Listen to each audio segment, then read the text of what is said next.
Olá, meus queridos irmãos e irmãs em Cristo. Graça e paz a todos. Sejam muito bem-vindos a mais um vídeo do canal Cristão Saudável. Se você gostar desse vídeo, deixe o seu like, se inscreva, ative o sininho para receber as notificações e compartilhe com seus familiares e amigos. Nosso desejo é que esse conteúdo seja uma bênção para a sua vida e para quem você compartilhar. Que Deus os abençoe.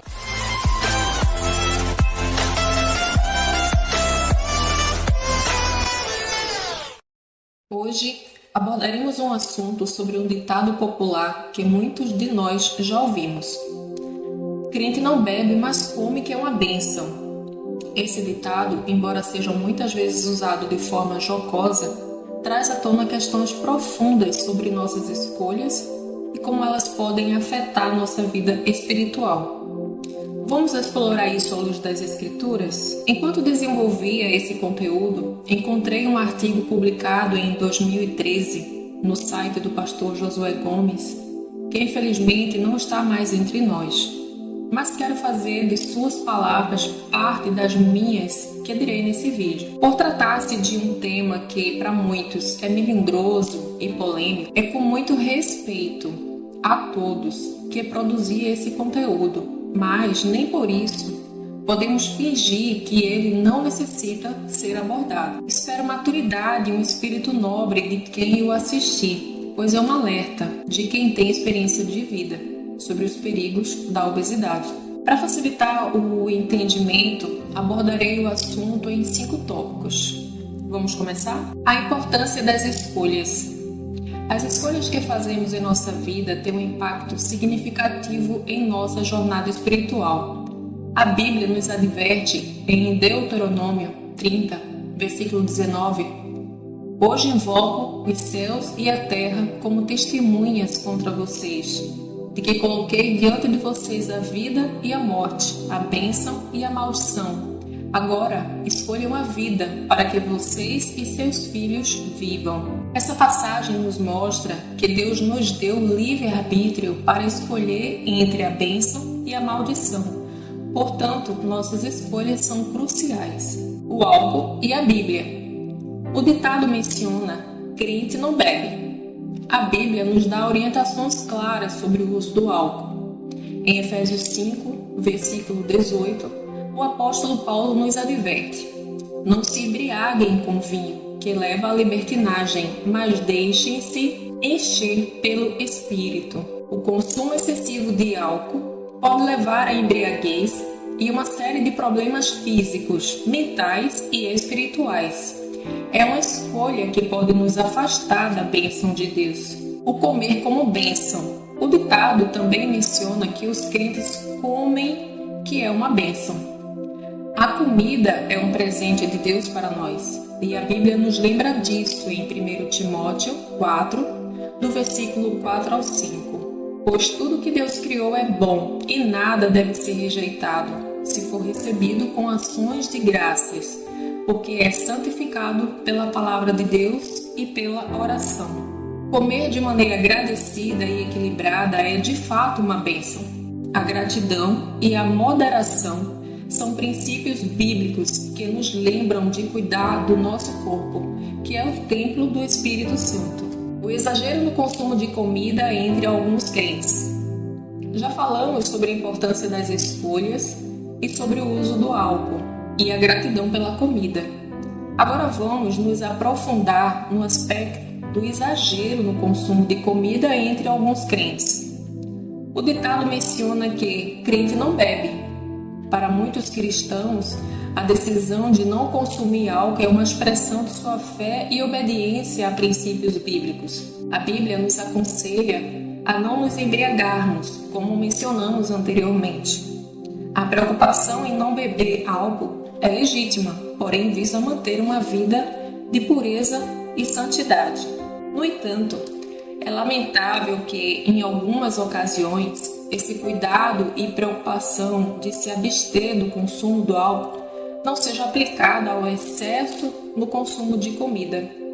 Alguns cristãos, enquanto se abstêm do álcool, exageram na comida, que também leva a sérios problemas de saúde. Provérbios 23, do versículo 20 ao 21. nos alerta: não ande com glutões, nem se banqueteie com seus pratos, pois eles são ávidos por comida e só pensam nisso. O exagero na comida não é uma bênção, mas sim uma maldição que prejudica a saúde física e espiritual e até emocionalmente.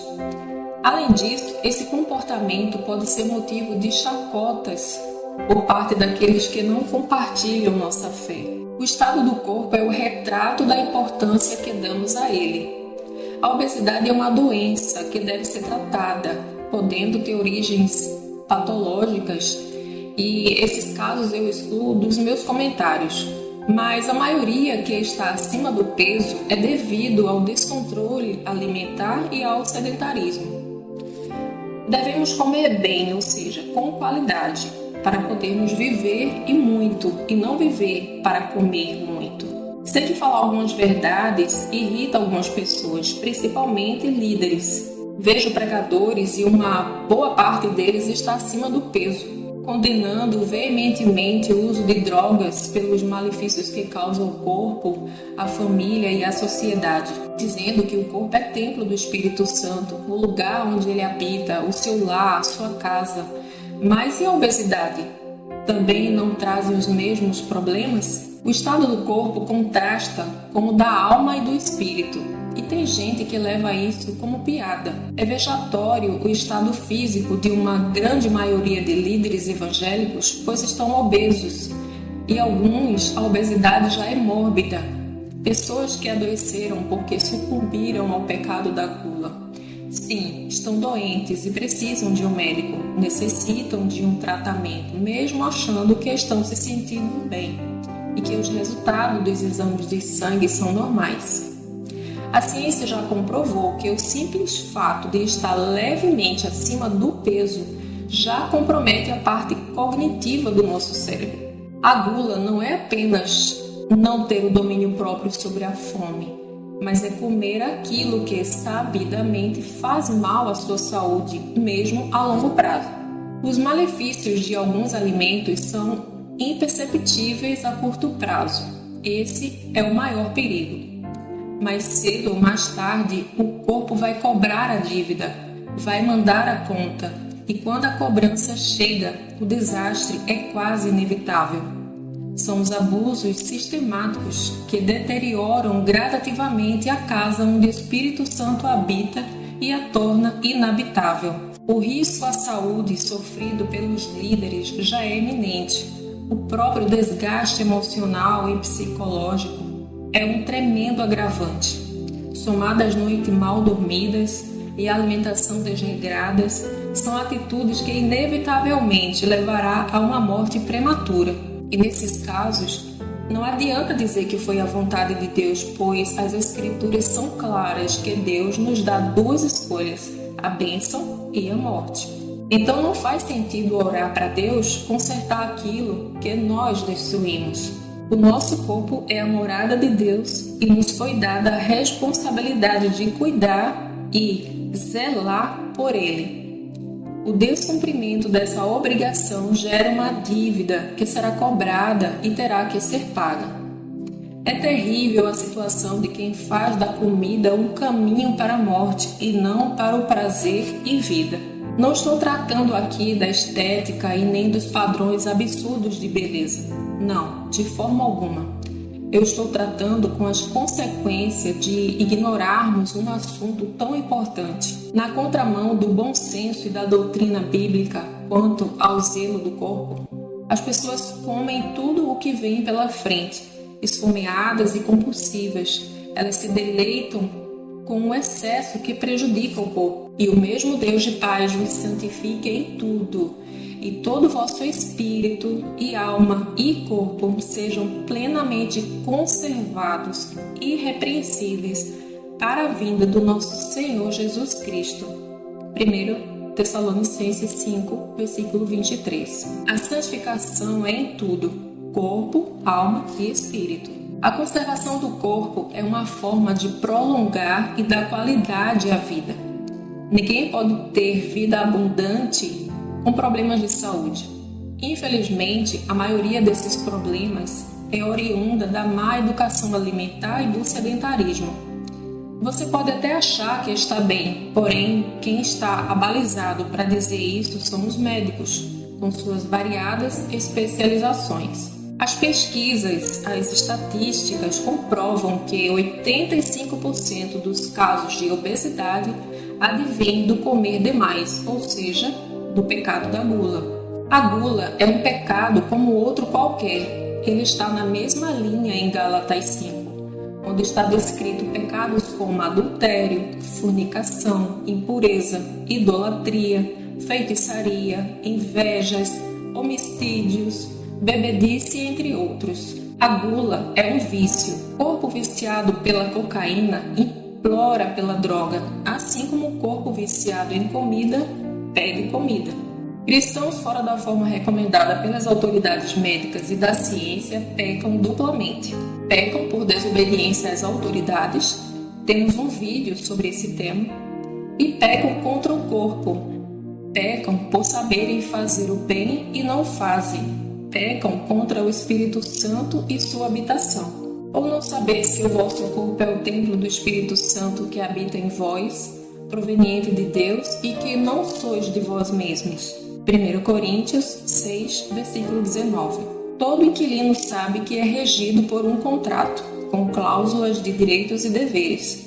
Esse documento exige ao inquilino prestar contas ao proprietário do imóvel, facultando a ele uma vistoria periódica para a averiguação das condições de manutenção e conservação. Caso ocorra qualquer dano, implicará em reparação e ressarcimento, podendo até haver rompimento do contrato e até demandas judiciais, que visam assegurar a cada um aquilo que lhe é de direito. Ora, não somos donos do nosso corpo e, portanto, não podemos fazer com ele o que a gente bem entende. Esse texto é bem claro. Não sois de vós mesmos. A obesidade que resulta do pecado da gula danifica o patrimônio de Deus. É o dano causado pelas ações inconsequentes que ignoram a conservação do corpo.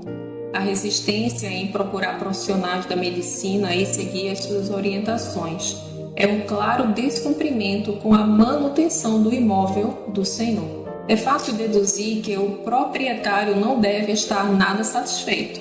A Bíblia também nos orienta a sermos exemplos, conforme 1 Timóteo 4. Torna-te padrão dos fiéis. Tem cuidado de ti mesmo, porque fazendo assim salvarás tanto a ti como aos teus ouvintes. Que tipo de padrão você está apresentando às pessoas? Que tipo de exemplo você está sendo para os seus filhos, para sua esposa e amigos? Quando eles olham para você, o que estão vendo? A palavra de Deus na nossa boca precisa ser a verdade, e essa verdade está impressa no nosso corpo, queiramos ou não. Nós somos chamados para sermos exemplo, para imprimirmos um padrão nos fiéis e não podemos fugir dessa responsabilidade. O mesmo Deus da paz vos santifique em tudo, e o vosso espírito, alma e corpo sejam conservados íntegros e irrepreensíveis na vinda do nosso Senhor Jesus Cristo. 1 Tessalonicenses 5, versículo 23. Equilíbrio e moderação. A Bíblia nos ensina sobre a importância do equilíbrio e da moderação em todas as áreas de nossa vida. Em Filipenses 4, versículo 5, Paulo nos exorta: seja a amabilidade de vocês conhecida por todos. Perto está o Senhor. Devemos ser conhecidos por nossa moderação e equilíbrio, não apenas em relação ao álcool, mas também à comida. Amados, é fundamental lembrar que nosso objetivo como cristãos não é apenas evitar o que é claramente prejudicial, como o álcool em excesso, mas também buscar uma vida equilibrada que glorifique a Deus.